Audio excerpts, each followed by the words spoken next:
CST বাংলাদেশের একটি অবিচ্ছেদ্য অংশ। এটা রক্ষা করার দায়িত্ব শুধু সেনাবাহিনীর না, এটা সকলের মাথায় রাখতে হবে। এটা রক্ষা করার দায়িত্ব সকলের। আপনি মন্ত্রী হবেন, এমপি হবেন, আর দেশ নিয়ে চিন্তা করবেন না সিএসটিকে বাদ দিয়ে আপনার সকল ব্যবসা বাণিজ্য কর্মকাণ্ড আর পলিটিক্যাল দালালি করে যাবেন, এটা হতে পারে না। এটা দেশের একটা অংশ। এটা নিয়ে আমাদের রাজনীতিবিদরা অতীত থেকেও দেখে আসছি, তারা কনসার্ন ছিল না সে পরিমাণ। এটা আমার শরীরের একটা অঙ্গ। একটা অঙ্গ অসুস্থ থাকলে আপনি আনকনসার্ন থাকতে পারেন না। সো এটার প্রতি আমি আগামীতে যারাই সরকার গঠন করবে আমি বলবো এটাতে যথাযথ নজর দিন। শান্তি চুক্তি কি দরকার ছিল?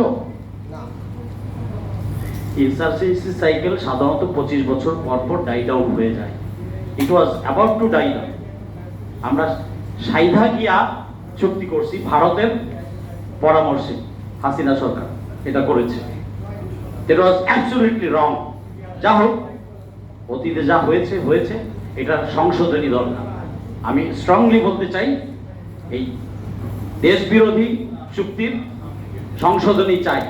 আপনি চুক্তি রাখতেও চান, এটা প্রয়োজনীয় সংশোধনী আনতে হবে যাতে সকলের সমান অধিকার থাকে। পার্বত্য আর বাংলাভাষী বলে কোনো কথা নেই, সবাই এই দেশের নাগরিক।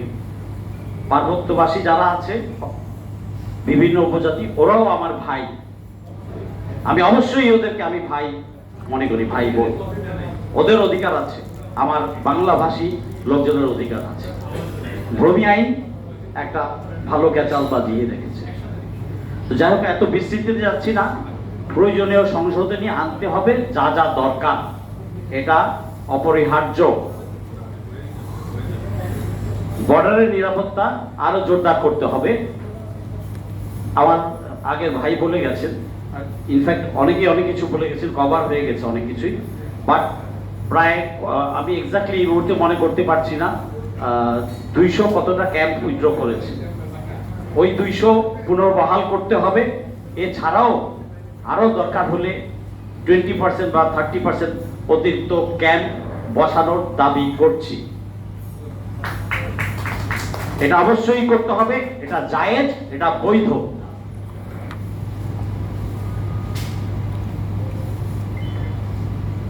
সকল রাজনীতিবিদদেরকে সিএসটি নিয়ে তাদের ভাবতে হবে এবং তাদেরকে যেতে হবে। ওরা কেউ যায় না ওখানে, ওরা কেউ যায় না।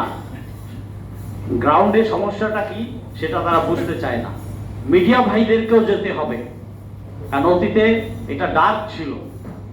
মিডিয়া ভাইদেরকে আরো বেশি বেশি যেতে হবে এবং দেশের পক্ষে কাজ করতে হবে।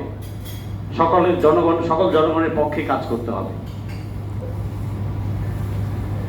সুরক্ষা পরিষদ আরো ভালোভাবে কার্যকর ভূমিকা রেখে যাবে এখন থেকে, সেটা আমরা চাই।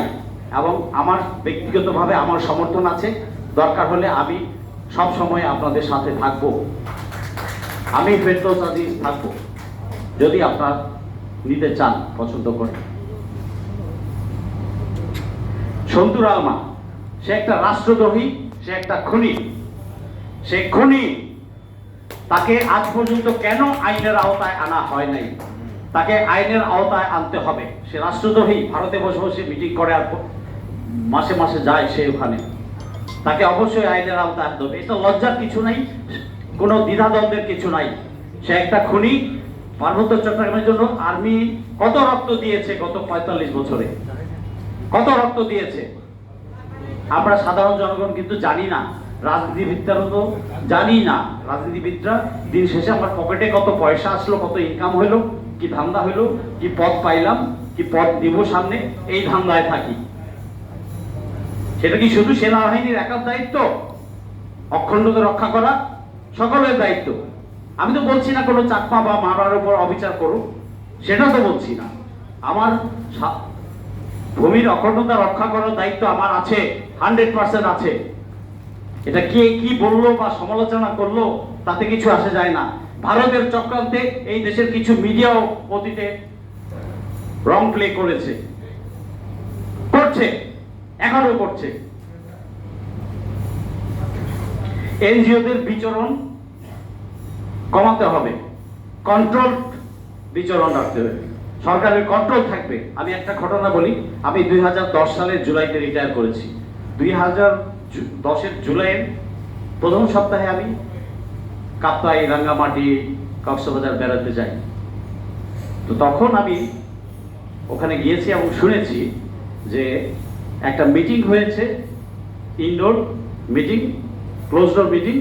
সেখানে কোনো বাঙালি বা সরকারের কোনো অফিসার বা কোনো কর্মকর্তা, কোনো মিডিয়া রাখতে দেওয়া হয়নি। এটা সত্য এবং ওখানকার এজেন্সিগুলো রিপোর্ট করেছে। তারপরে সরকার কিছু করেছে? কোনো ভূমিকা করেনি। তারপর বুঝতে পারছেন, সরকার ছিল ভারতের সরকার, হাসিনা সরকার, 2010 সাল করে নাই। এটা সত্য ঘটনা। যে অফিসার রিপোর্ট করেছে সেই অফিসারের সাথে আমার সরাসরি কথা হয়েছে। তো বুঝতে পারছেন কিভাবে কত রকম মানে আনাগোনা এবং ষড়যন্ত্র চলে। আজকে আমি এটা প্রকাশ করছি যেটা হয়েছে ওখানে, প্রতিনিয়তই হচ্ছে এ ধরনের। আমরা কিন্তু অন্ধকারে আছি। ওই যে বলছে না, খ্রিস্টান রাষ্ট্র বানাতে চায়, আসলেই চায় না।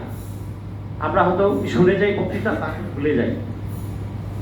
No, you got to be concern, every citizen এটার প্রতি কনসার্ন হতে হবে।